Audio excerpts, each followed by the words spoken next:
तो हमारी ये मानव काया भी मथुरा है। इस मानवपुरी में भगवान विराज रहे, सबके हृदयागार में है।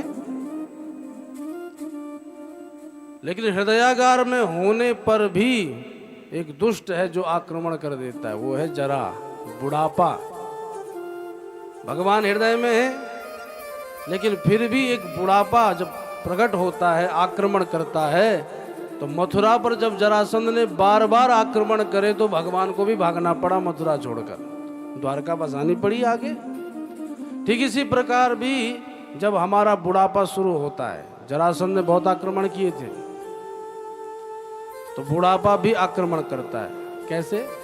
सबसे पहले तो चलना बंद हो जाएगा, बार बार नेक सी बात पर घुटने दुखने लग जाएंगे। लेकिन हम सोचते हैं कि अभी तो हम बाबा रामदेव का च्यवनप्राश खाएंगे, खूब लड़ेंगे इससे भी।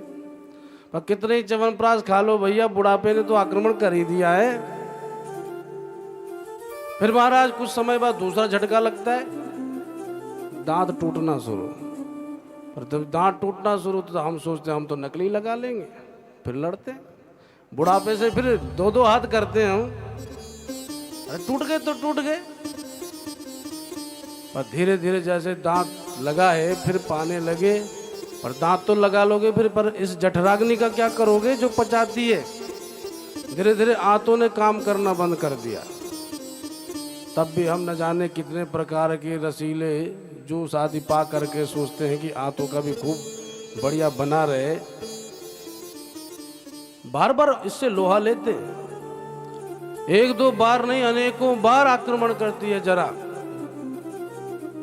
धीरे धीरे दिखना बंद हो जाता है, आंखें फूट गई, अब तो सब ओझल ओझल दिखाई पड़ता है, स्पष्ट पहचान में नहीं आता।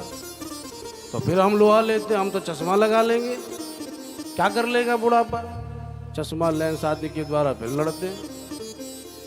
धीरे धीरे कानों से सुनाई पड़ना बंद हो जाता है, तो हम मशीन फिट करा लेते। बहुत लोहे लेते हैं जरा से, लेकिन जरा छोड़ती नहीं, आक्रमण करती रहती, धीरे धीरे इस मानवपुरी को दुर्बल बनाती रहती है।